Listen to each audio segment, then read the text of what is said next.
Hello students, कैसे हैं आप सब। स्वागत है आपका मेरे YouTube channel NCERT maths class पे। प्रीवियस वीडियोस में अपन एनसीईआरटी क्लास 12th में चैप्टर नंबर 9 स्टार्ट कर रखा है जी। ठीक है जी, एक्सरसाइज 9.1 से लेकर 9.3 तक अपन ने कंप्लीट कर लिया जी।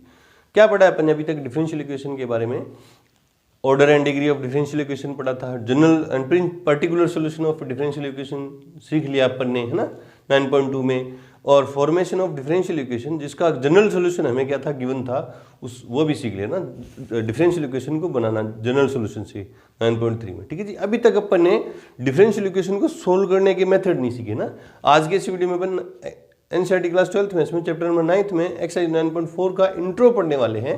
क्या पढ़ेंगे अपन अब आगे? अपन method of solving first order first degree differential equation, है ना, प्रथम कोटि और प्रथम घात की अवकल समीकरणों को हल करने की विधियां। हम जो सीखेंगे, सोल्विंग और मेथड सीखेंगे ना डिफरेंशियल इक्वेशन के, वो फर्स्ट ऑर्डर की डिफरेंशियल होगी इक्वेशन होगी और फर्स्ट डिग्री की डिफरेंशियल इक्वेशन होगी ना। इसमें 3 विधियां सीखेंगे अपन, है ना। पहली क्या है? डिफरेंशियल इक्वेशन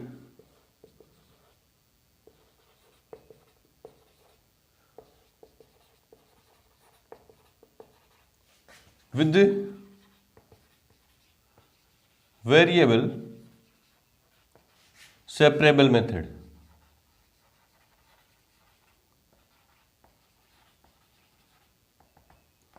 है ना। चरों के पृथक्करण वाली अवकल समीकरण, है ना। एक ये सीखेंगे अपन 9.4 में। ये जो मेथड है वो किसमें सीखेंगे? 9.4 में। फिर है होमोजीनियस डिफरेंशियल इक्वेशन, समघातीय अवकल समीकरण।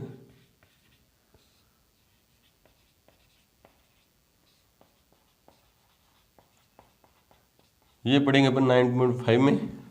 और लास्ट है रैखिक अवकल समीकरण, है ना, लीनियर डिफरेंशियल इक्वेशन।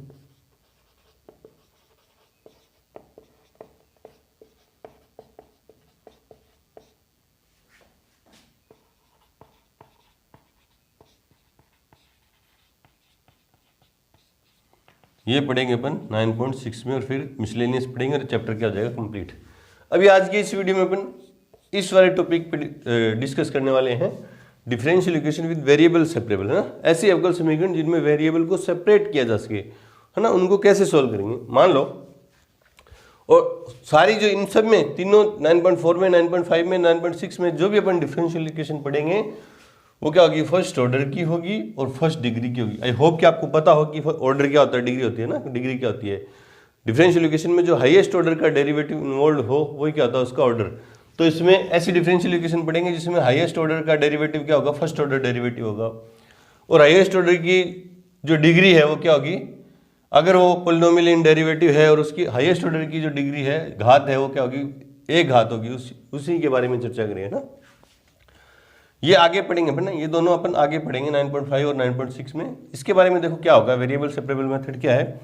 मान लो कोई डिफरेंशियल इक्वेशन अपन को गिवन होगी इस तरह से, dy ओवर dx, जो फंक्शन होगा किसका? x और y का मिला के। ठीक है, ऐसी डिफरेंशियल इक्वेशन होगी जिसमें x की भी टर्म होंगी और y की टर्म होंगी। मतलब जो फंक्शन होगा डिफरेंशियल इक्वेशन में वो x और y दोनों का होगा। ठीक है, और वो फंक्शन जो है वो कैसा होगा? dy ओवर dx कैसा होगा? gy इंटू hx टाइप का होगा ना। मतलब जो फंक्शन है fxy, उनमें दो फंक्शन का मल्टीप्लाई होगा। y वाला फंक्शन अलग होगा और x वाला क्या होगा? अलग, मतलब दोनों का मल्टीप्लाई होगा। तो अपन क्या करेंगे, ये gy है, ये तो इधर ले आएंगे और hx इधर पड़ा रहेगा ना। तो क्या करूँगा मैं? 1/gy इंटू डी वाई, है ना, और ये डी एक्स को उधर ले जाऊंगा, क्या हो जाएगा? H x into d x. ठीक है, बोले सर अपन ऐसा कर सकते हैं क्या? ये तो change of rate of y with respect to x है। ऐसा कर सकते हैं कि हाँ, डिफरेंशियल इक्वेशन को सोल्व करते समय हम इनको अलग अलग ट्रीट कर सकते हैं कि एज ए डिवाइड है। अपन क्या सोचेंगे कि दो अलग अलग नंबर हैं, ऑर्डिनरी नंबर है, जो एक दूसरे को डिवाइड कर रहे हैं। तो क्या हो जाएगा? अपन इसको इस तरफ ले जाएंगे। कब? जब अपन डिफरेंशियल इक्वेशन को सोल्व कर रहे होंगे तब, वेरिएबल सेपरेबल मेथड से ना। तो इधर डिवाइड में था, इधर गया तो मल्टीप्लाई में, जी वाई इधर आ गया अपन में और dx इधर चला गया, है ना। अब क्या करेंगे, integrating both side, bye integrating both side, दोनों तरफ क्या कर देंगे, समाकलन कर देंगे। बोले सर हमें इंटीग्रेशन तो करना आता ही नहीं। अरे मेरे भाई, इंटीग्रेशन नहीं करना आता तो डिफरेंशियल इक्वेशन नहीं सीख पाओगे। इंटीग्रेशन डिफरेंशिएशन पीछे के सारे चैप्टर आपको अच्छे से आने चाहिए ना। तो क्या हो जाएगा, integration 1/gy dy equals to integration hx dx, और प्लस में इधर क्या कर देंगे, इंटीग्रेशन कांस्टेंट ऐड कर देंगे। किस तरफ करेंगे, क्योंकि इंडेफिनेट इंटीग्रल है ना, इंडेफिनेट इंटीग्रल है तो इंटीग्रेशन कांस्टेंट आपको ऐड करना पड़ेगा। चाहे इस तरफ भी कर सकते हो, इस तरफ भी कर सकते हो ना, लेकिन अपन क्या करते हैं, नॉर्मली अपनी आदत रहती है कि एक्स की टर्म के साथ इसी रहे तो उस तरफ ही ऐड करेंगे ना। तो इससे क्या होगा, मेरे पास इसका इंटीग्रैंड आ जाएगा gy, और इसका इंटीग्रैंड क्या आ जाएगा, hx प्लस c। यही इसका क्या होगा, सॉल्यूशन होगा। ये क्या होगा इसका सोल्यूशन, यही मेथड चलेगा ना, यही चलेगा इसके अंदर। वेरिएबल सेपरेबल मेथड में क्या होगा, एक डिफरेंशियल इक्वेशन मिलेगी अपन को फर्स्ट ऑर्डर की, जिसमें जो फंक्शन होगा वो x और y दोनों का मिला के होगा। अपन उनको गौर से देखेंगे तो x और y के जो फंक्शन है वो दोनों अलग अलग, y का फंक्शन अलग और x का फंक्शन अलग, दो मल्टीप्लाई में होंगे, ठीक है। तो क्या कर देंगे अपन, y वाला फंक्शन dy के साथ ले आऊंगा, x वाला फंक्शन dx के साथ रख के दोनों तरफ इंटीग्रेशन कर दूंगा और हमारा आंसर आ जाएगा। यही करेंगे। चलो जी करते हैं एग्जांपल्स। उससे पहले वीडियो को रोकिए और नोट करें। एग्जांपल नंबर 9 दो क्या है कि अवकल समीकरण डिफरेंशियल इक्वेशन दे दी, फर्स्ट ऑर्डर की है, फर्स्ट डिग्री की है, ठीक है। dy और dx equals to x plus 1/2 minus y, और क्या बोला कि y not equals to 2, y 2 नहीं हो सकता। देख लो आप, 2 यहाँ हो जाए y तो ये क्या हो जाएगी, नॉट डिफाइन हो जाएगी। का व्यापक हल क्या कीजिए ना, जनरल सोल्यूशन हमें इसका क्या करना, फाइंड करना है। कैसे करेंगे, देखो आंसर में given differential equation, given differential equation क्या है, dy ओवर dx इक्वल्स क्या है, x प्लस 1/2 माइनस वाई, और y नॉट इक्वल्स टू 2, है ना। तो अपन 9.4 में डिफरेंशियल इक्वेशन कैसे सोल्व कर रहे हैं, वेरिएबल सेपरेबल मेथड से, और 9.2 में होमोजेनियस डिफरेंशियल इक्वेशन, और 9.5 में, और 9.6 में सीखेंगे लीनियर डिफरेंशियल इक्वेशन ना। तो एग्जाम में जब ये डिफरेंशियल इक्वेशन का क्वेश्चन आएगा, सोल्विंग डिफरेंशियल इक्वेशन का, है ना, तो ऐसे कोई मेथड आपको देगा नहीं, है ना, कि वेरिएबल सेपरेबल से करो या होमोजेनियस डिफरेंशियल इक्वेशन से सोल्व करो या लीनियर डिफरेंशियल इक्वेशन से सोल्व करो। वो तो आपको क्वेश्चन को देख के पता चलेगा। आपकी प्रैक्टिस है कि आपको पता चलेगा वेरिएबल सेपरेबल से होगा, होमोजेनियस से होगा या लीनियर से होगा ना। तो सबसे पहले अपन जब भी क्वेश्चन को देखें, अटेम्प्ट करें ना, तो पहले तो ये देखना कि यार वेरिएबल सेपरेट हो रहे हैं या नहीं हो रहे हैं ना। फिर आगे जब सीखेंगे फिर दूसरे मेथड पे चलेंगे और फिर तीसरे पे चलेंगे। तो अभी अपन ने देखा, हमने अभी पढ़ा है कि डिफरेंशियल इक्वेशन किस फॉर्म में होगी, dy over dx equals to f x y की फॉर्म में होगी। तो देखो हाँ है, एक्स का भी फंक्शन है और वाई का भी फंक्शन है। फिर अपन ने देखा था कि यार क्या होगा, ये दो एफ एक्स जो एक्स वाई फंक्शन है वो जी वाई का अलग होगा इंटू एच एक्स का अलग होगा। दो वाई और एच एक्स का फंक्शन अलग अलग होगा ना। तो देख लो ये ऐसा ही है कुछ। तो d y over d x equals क्या है, x plus 1 into 1/2 minus y, है ना। देखो ये x का फंक्शन है और ये y का फंक्शन है, दो फंक्शन का अलग अलग मल्टीप्लाई है। ये बार बार करके नहीं दिखाना आपको कि हाँ मल्टीप्लाई का है, ये तो आपको मैं समझाने के लिए ऐसे दिखा रहा हूँ कि हाँ अलग अलग दो फंक्शन मल्टीप्लाई, एच एक्स का x का फंक्शन अलग है और y का अलग फंक्शन होके दोनों मल्टीप्लाई होंगे। देख लो हो रहे हैं, ठीक है। फिर अपन ने क्या किया था, y वाला फंक्शन तो dy के साथ और x वाला फंक्शन dx के साथ रखना था। तो 1/gy into dy equals to h x into d x, है ना। ये तो करना था हमें। तो y वाला फंक्शन तो किसके साथ लेके जाना मेरे को, y के साथ, और x वाला x के साथ। ये इधर मल्टीप्लाई में इधर जाएगा तो डिवाइड में, है ना। तो क्या हो जाएगा, ये डिवाइड में जाएगा तो पलट के मल्टीप्लाई हो जाएगा। देख लो ऐसे हो जाएगी 1/, या यूं नहीं समझ में आ रहा तो एक बार यूं लिख दो, है ना, कि dy upon 1/2 minus y equals to x plus 1 into d x.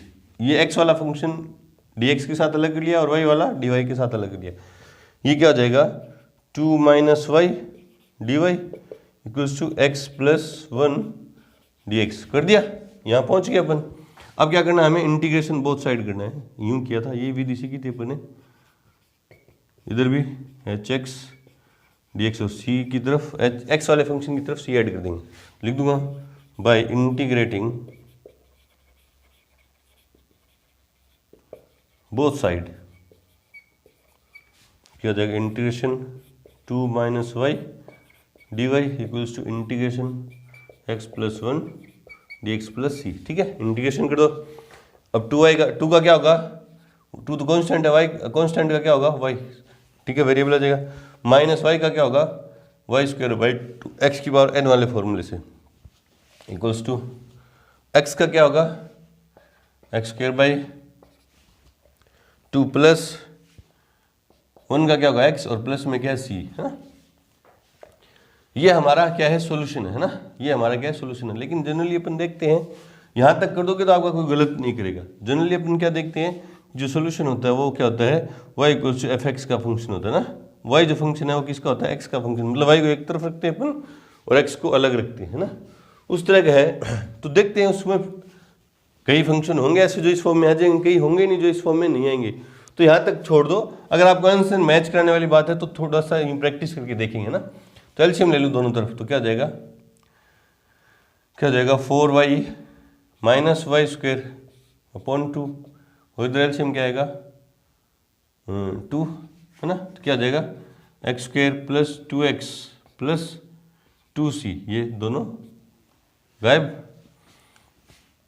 ठीक है जी, तो क्या आ जाएगा माइनस का वाई स्क्वायर, मैं इसको क्या कर रहा हूँ y इक्वल्स टू समथिंग की फॉर्म में रिप्रेजेंट करने की कोशिश कर रहा हूँ ना।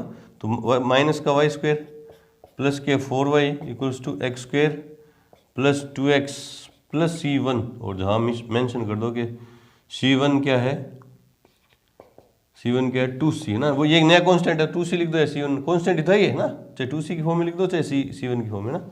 अब इधर से माइनस कॉमन लूंगा क्योंकि वाई स्क्वायर वाली टर्म पॉजिटिव होनी चाहिए, माइनस कॉमन लूंगा उधर लेके जाऊंगा ना। तो क्या हो जाएगा वाई स्क्वायर माइनस के 4y, है ना, इक्वल्स टू माइनस के x square plus 2x plus c1। ठीक है, अब इसमें completing the whole square 10th में सीखा था, वाई स्क्वायर माइनस 4y इसका हाफ, है ना, इसका हाफ का स्क्वायर ऐड करूँगा और सबट्रैक्ट करूँगा equals to minus of x square plus 2x plus c1। ये क्या बन गया यहाँ से लेके कंप्लीट आइडेंटिटी बन गई y माइनस 2 की होल स्क्वायर इक्वल्स टू ये उधर जाएगा तो 4 minus x square plus 2x plus c1, इधर स्क्वायर उधर जाएगा तो रूट, तो y माइनस 2 equals to root 4 minus x square, है ना, प्लस 2x प्लस c1, और ये उधर जाएगा तो प्लस में ना, तो y इक्वल्स क्या जाएगा 2 plus 4 minus x square plus 2x plus c1। ये देखो y इक्वल्स टू समथिंग की फॉर्म में अपन इसको रिप्रेजेंट कर दिया। चेक करते हैं आंसर किस फॉर्म में दे रखा है। इसने आंसर दे रखा है x square plus y square plus 2x minus 4y plus c, है ना। तो देखते हैं एक्स स्क्वायर किस फॉर्म में दे रखा है, एलसीएम लिया था अपन ने, यहाँ कहाँ है कहीं लिया था ना, हाँ ये उधर जाएगा, इस फॉर्म में दे रखा है। देखो ये इससे आगे उसने इस फॉर्म में आंसर दे रखा है कि इस फॉर्म में ये एक्स स्क्वायर पड़ा है, ठीक है, ये उधर जाएगा तो प्लस के वाई स्क्वायर, ठीक है, प्लस के 2x, ये उधर जाएगा तो माइनस के 4y और प्लस में c1 इक्वल्स टू 0। इस फॉर्म में यहीं तक दे दिया इसने आंसर, है ना। और अपन ने y इक्वल्स टू समथिंग की फॉर्म में रिप्रेजेंट करके दिखाया इसको। कोई भी है, यहाँ भी सही था, ये भी सही है, ये भी सही है, बस अपनी प्रैक्टिस रखो ना।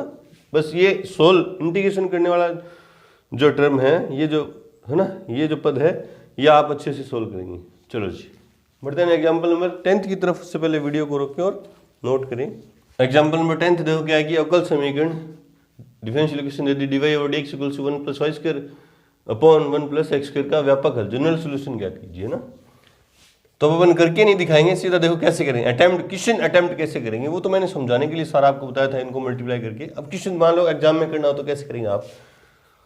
तो गिवन डिफरेंशियल इक्वेशन क्या है, dy over dx equals to 1 plus y square upon 1 plus x square. देखो ये वाई की टर्म इसके साथ अलग हो जाएगी, इसलिए एक्स वाला अलग हो जाएगा ना। क्या लिख दूंगा, 1 upon 1 plus y square D y और 1 upon 1 plus x square d x. देखो वाई वाली जो टर्म है, वाई वाला जो फंक्शन था डी वाई के साथ अलग कर लिया, ये इधर मल्टीप्लाई में था, इधर क्या था डिवाइड में, यहाँ ऊपर क्या था 1 है ना। ठीक है, अब क्या करेंगे, बाय इंटीग्रेटिंग बोथ साइड, क्या जाएगा, integration 1 upon 1 plus y square D Y equals to integration 1 upon 1 plus x square d x, और इधर क्या करेंगे प्लस सी ऐड करेंगे। ये किसका, इसका इंटीग्रेशन क्या होगा, सीधा फॉर्मूला पढ़ाइए तो क्या होगा, tan inverse y equals to, ये किसका है, tan इनवर्स एक्स और प्लस में क्या है सी, है ना। ये आ गया हमारा फाइनल आंसर। ठीक है, अगर वो मान लो कुछ प्रूफ करने के लिए दे देता है ना, मान लो यूं दे देता, कुछ क्या दे देता कि y equals to x plus c upon में 1 माइनस सी एक्स, या आगे कुछ यूं और मांग लेता कि y 1 minus C X equals to x plus C, इस तरह का कोई प्रूफ करने के लिए बोल देता वो इसी क्वेश्चन में ना। तो क्या करते अपन, है ना, तो क्या करते अपन, ये फिर यहाँ सी ऐड नहीं करते। देखो क्या करता फिर मैं क्या करता, देखो tan इनवर्स y, हमें पता था कि इसका इंटीग्रेशन क्या होगा tan इनवर्स y, और इसका क्या होगा tan inverse x equals to tan inverse x होगा, है ना। c की जगह फिर मैं क्या लिखता, tan inverse c, tan inverse c, क्योंकि ये तो कांस्टेंट है, कांस्टेंट ये भी कांस्टेंट है, कांस्टेंट तो कैसा भी हो सकता है ना। तो वो क्वेश्चन के अकॉर्डिंग जो है अपन आर्बिट्रेरी कांस्टेंट ऐड करेंगे, तो क्या होगा tan इनवर्स y, ये फॉर्मूला बन गया tan inverse x plus tan inverse y वाला फॉर्मूला बन गया। ITF में सीखा था वो क्या होगा, tan inverse x plus y upon में 1 माइनस एक्स वाई, है ना। tan इनवर्स से tan इनवर्स कैंसिल आउट हो जाएगा, मतलब उधर जाएगा tan होगा, है ना। क्या होगा y equals to x plus c upon 1 minus y की जगह सी लिखना ना, सी एक्स, ये इधर मल्टीप्लाई में इधर जाएगा तो डिवाइड में इधर जाएगा तो मल्टीप्लाई में, मतलब y into 1 minus C X equals to x plus C. इस तरह से भी पूछ सकता है वो, है ना। वो तो डिपेंड करता है क्वेश्चन क्या है, उसी के अकॉर्डिंग अपन ये क्या करेंगे, ऐड करेंगे इंटीग्रेटिंग कांस्टेंट जो है ना, आर्बिट्रेरी कांस्टेंट जो अपन ऐड करते हैं वो क्वेश्चन के अकॉर्डिंग, प्रूफ दैट वाले में, नहीं तो अपन सी नॉर्मली ऐड करेंगे और आंसर पाएंगे। इसने किस फॉर्म में दे रखा आंसर देखते हैं, एग्जाम्पल नंबर 10। हाँ, इसने ये लिखा है कि tan inverse y equals to tan inverse x plus C, बिल्कुल सही है। बढ़ते हैं एग्जाम्पल नंबर 11 की तरफ, उससे पहले वीडियो को रोकें और नोट करें। एग्जाम्पल नंबर 11 दो कह रहे हैं कि डिफरेंशियल इक्वेशन ये दे दी गिवन है, dy over dx equals to minus 4xy square का विशिष्ट हल ज्ञात कीजिए। अब की बार हमने क्या ज्ञात करना, हमें पर्टिकुलर सॉल्यूशन फाइंड करना है। पीछे के दो एग्जाम्पल में अपन ने जनरल सॉल्यूशन फाइंड किया था, और आपको पता है कि जनरल सॉल्यूशन क्या होता है, जिसमें आर्बिट्रेरी कांस्टेंट इन्वॉल्व हो, जैसे मैं सी ऐड करा था, सी वन ऐड करा था ना। और पर्टिकुलर सॉल्यूशन क्या होता है, जिसमें आर्बिट्रेरी कांस्टेंट नहीं हो, सी नहीं होना चाहिए ना। अब जब भी आपको पर्टिकुलर सॉल्यूशन पूछेगा तो एक्स और वाई में कंडीशन जरूर देगा, जैसे इस क्वेश्चन में उसने दी है कि यदि जब y बराबर 1 होगा, कब, जब x बराबर 0, ये ऐसी कंडीशन आपको मिलेंगी जिसे अपन वो क्या है, आर्बिट्रेरी कांस्टेंट क्या कर देंगे, गायब कर देंगे। अभी एक बार इस पे मत जाओ, है ना, इसको सोल्व करते हैं अपन डिफरेंशियल इक्वेशन को। देखो फर्स्ट ऑर्डर की है और फर्स्ट डिग्री की है, हमारे कोर्स में ही है फर्स्ट ऑर्डर फर्स्ट डिग्री की डिफरेंशियल इक्वेशन को सोल्व करेंगे अपन। तो आंसर में गिवन डिफरेंशियल इक्वेशन क्या है, dy ओवर dx इक्वल्स क्या है, माइनस 4xy स्क्वायर, है ना। तो y वाला जो फंक्शन dy के साथ और x वाला dx के साथ, तो क्या हो जाएगा 1 upon Y square dy equals to minus 4x dx। y वाला y के साथ हो गया, सेपरेट हो गया ना, वेरिएबल सेपरेट हो गए, पृथक हो गए ना। वेरिएबल सेपरेबल का मतलब क्या है, ऐसी डिफरेंशियल इक्वेशन जिनमें वेरिएबल को अपन सेपरेट कर दें, अलग अलग कर दें, x वाला अलग और y वाला अलग। देख लो कर दिया अपन। अब इंटीग्रेशन कर दो बाय इंटीग्रेटिंग बोथ साइड, तो integration 1 upon Y square D Y, ये माइनस 4 कॉन्स्टेंट है बाहर, sorry X D X plus C. तो इसका डिफरेंस इंटीग्रेशन क्या होगा, y की पावर माइनस 2 +1 अपॉन में -2 +1 इक्वल्स टू -4 पड़ा है। x का क्या होगा, x²/2 प्लस c, ये कैंसिल आउट, 2 टाइम है ना, ये क्या हो जाएगा माइनस, नीचे माइनस बचेगा ना, तो -y⁻⁻1 equals to -2x² plus c। तो क्या हो गया -1/y, देखो ना, equals to -2x² plus c। ठीक है, अब वैल्यू पुट कर दो। Since y equals to 1 when x equals to 0, जो कंडीशन दी है वो, y की जगह 1 पुट करूंगा तो -1 इक्वल्स टू ये 0 प्लस c, तो c की वैल्यू कितनी आएगी -1। ठीक है, अब ये वैल्यू कहाँ रख देंगे, इसमें रख देंगे, इसमें फर्स्ट नंबर में। तो put this value in first, तो क्या आ जाएगी -1/y equals to -2x², minus के 1, माइनस तो कट जाएगा तीनों जगह, इसको मान लीजिए ना, तो क्या हो जाएगा 1/y इक्वल्स टू 2x² -1 +1। और क्या करते हैं, y into 2x² +1 equals to 1। ये आ गया पर्टिकुलर सोल्यूशन का, किसी में आर्बिट्रेरी कांस्टेंट इन्वॉल्व नहीं है। चेक करते हैं इसने किस फॉर्म में दिया आंसर। y इक्वल्स टू, हाँ ये अपॉन में ले गया, बस उसने इस फॉर्म में दी, बिल्कुल सही है। बढ़ते हैं किस एग्जाम्पल नंबर 12 की तरफ। उससे पहले वीडियो को रोकें और नोट करें। एग्जाम्पल नंबर 12 देखो क्या कि बिंदु 1,1 से गुजरने वाले ऐसे वक्र का समीकरण ज्ञात कीजिए जिसका अवकल समीकरण ये गिवन है ना। हमें ऐसे कर्व की इक्वेशन चाहिए है ना, ऐसे कर्व की इक्वेशन चाहिए जो इस पॉइंट से पास हो रहा है। मान लो, देखो थोड़ा सा समझने की कोशिश किया करो। ये कोई कर्व है, मान ले रहा हूँ ये y इक्वल्स टू fx, इसकी इक्वेशन चाहिए मेरे को ना, जो इस पॉइंट से पास हो रहा है 1,1 से।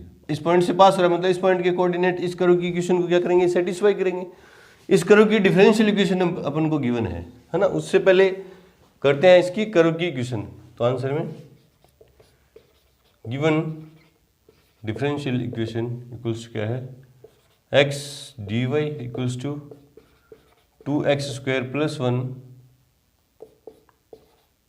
dx है ना। अब वेरिएबल सेपरेट कर दूं, देखो x इधर मल्टीप्लाई में तो जाएगा तो डिवाइड में, तो dy इक्वल्स टू क्या जाएगा 2x² + 1 अपॉन x dx है ना। देखो अलग अलग कर दो, तो dy इक्वल्स क्या जाएगा, इसके नीचे अलग करूंगा तो क्या जाएगा 2x + 1/x इंटू dx। इसके नीचे अलग करूंगा तो 2x, इसके नीचे अलग करूंगा तो ये है ना। और x 0 नहीं हो सकता, इस पे कंडीशन थी क्या है, x नॉट इक्वल्स टू 0। तो बाय इंटीग्रेटिंग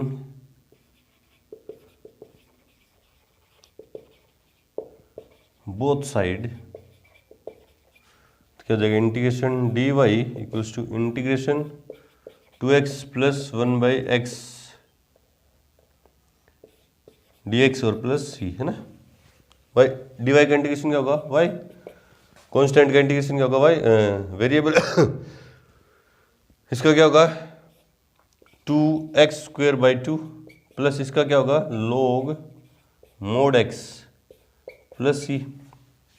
ये 2 से 2 कैंसिल आउट, तो y इक्वल्स क्या हो गया x² plus log mod x plus c। Equation number first, since curve first, ये कर्व की इक्वेशन तो है, ए इज पासिंग थ्रू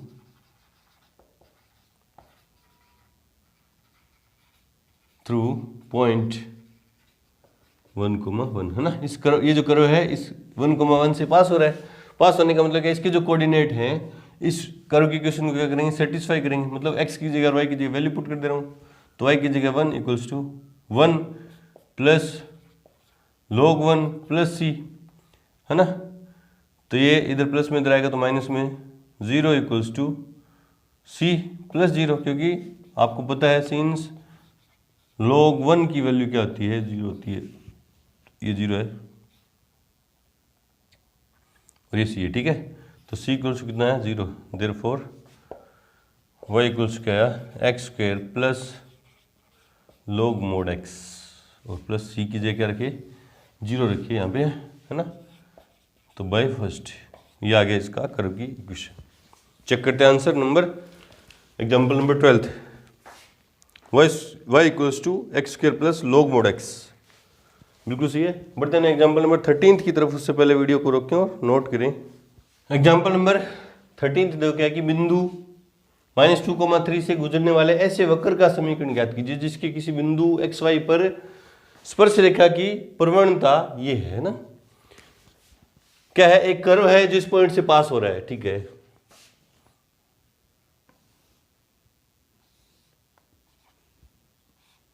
-2,3 थोड़ा इस तरफ होगा ना, ये कर्व है कुछ मान लो इस पॉइंट से पास हो रहा है, मान लो पॉइंट -2,3 यहाँ है, ये और है ना, -2,3 से तो पास हो रहा है, ठीक है। और इसके किसी पॉइंट, मान लो ये पॉइंट यहाँ है या यहाँ है एक्स वाई,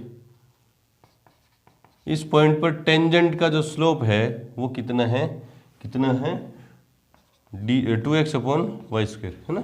इस तरह से उसने कुछ दिया है, -2,3 से तो पास हो रहा है और इसके किसी पॉइंट एक्स वाई पर जो टेंजेंट का जो स्लोप है वो क्या है 2x/y²। और आपने एप्लीकेशन ऑफ डेरिवेटिव में पढ़ा था कि टेंजेंट का जो स्लोप है वो क्या होता है dy/dx, है ना। आंसर में given slope of tangent at point x y, general point है ना, जिसको किससे रिप्रेजेंट करते हैं dy/dx से, वो कितना है 2x/y², ठीक है। वेरिएबल सेपरेट कर देंगे तो क्या हो जाएगा y² dy equals to 2x/dx by integrating both side, क्या जगह integration y² dy equals to 2 constant बाहर इंटीग्रेशन के x dx, y² क्या होगा y³ इक्वल्स टू 2 पड़ा है, x का क्या होगा x² 2 प्लस c, ये कैंसिल आउट, है ना। तो y³ equals to x² plus c। Number first, since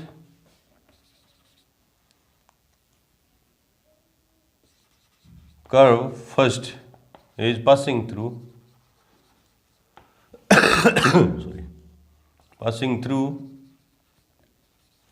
-2,3, तो इसके जो कोऑर्डिनेट हैं इसको सेटिस्फाई करेंगे। तो 3 y की जगह कितना रखूंगा 3³ 27/3 इक्वल्स टू x², -2 की स्क्वायर की तो 4 प्लस c, ये हो गया 9 - 4, ये तो हो गया 9 -4 इक्वल्स टू c, तो c equals to 5। Therefore y³ equals to x² plus 5 by first, c की वैल्यू रख दी ना फर्स्ट में, तो y³ equals to 3x² plus 15, ये डिवाइड में था, इधर गया तो मल्टीप्लाई में। चेक करते हैं आंसर नंबर, एग्जाम्पल नंबर 13, है ना। हाँ, उसने क्या किया क्यूब रूट और ले लिया इस तरफ, आगे 3x² प्लस 15 का होल क्यूब रूट इस फॉर्म में दे रखे, बिल्कुल सही है, ये भी सही है वो भी सही है। चलो जी बढ़ते हैं एग्जाम्पल नंबर 14 की तरफ। उससे पहले वीडियो को रोकें और नोट करें। एग्जाम्पल नंबर 14 देखो क्या है कि किसी बैंक में मूलधन की वृद्धि जो है 5% वार्षिक दर से होती है ना। कोई बैंक है उसमें जो प्रिंसिपल है वो किस रेट से इंक्रीज हो रहा है 5% की दर से ना, रेट से। कितने वर्षों में RS100 जो है 1000 रुपये जो है की राशि क्या हो जाएगी, दुगनी हो जाएगी। कितने समय में ये जो राशि क्या हो जाएगी, डबल हो जाएगी ना। हमें क्या दिया है, इंक्रीजिंग रेट दिया है ना, वो क्या दिया है 5%, परसेंटेज दिया ना। तो एक्चुअली में परसेंटेज खुद में कुछ नहीं है ना, परसेंटेज किसी दूसरी क्वांटिटी का होता है। जैसे मैं बोलूँ मेरे पास 50% इनकम है तो आप पूछोगे किसकी 50% है ना, तो मतलब जो परसेंटेज है किसी दूसरी क्वांटिटी का क्या होता है, रेफरेंस में होता है ना। तो ये जो परसेंटेज है वो क्या है, वृद्धि है, किसकी वृद्धि है, मूलधन की, प्रिंसिपल की वृद्धि है ना। आंसर में मान ले रहा हूं, माना किसी समय t पर मूलधन क्या है, p है, प्रिंसिपल को p से लिख देते हैं ना, गिवन dp ओवर dt है ना, rate of change of p with respect to time, क्योंकि ये जो प्रिंसिपल है किसके रिस्पेक्ट में चेंज हो रहा है, टाइम के रिस्पेक्ट में ना, टाइम के रिस्पेक्ट में चेंज हो रहा है। अभी 2 साल में मान लो 5 रुपए बढ़ रहे हैं, तो 1 साल में कितने हो जाएंगे, 1 साल के जो एंड में कितने हो जाएंगे, 1050 हो जाएंगे, इस तरह से बढ़ते जाएंगे ना। 5% की वृद्धि हो रही है, किसकी है, तो ये किसके रिस्पेक्ट में हो रही है, टाइम के रिस्पेक्ट में। वो क्या है, 5% ऑफ p।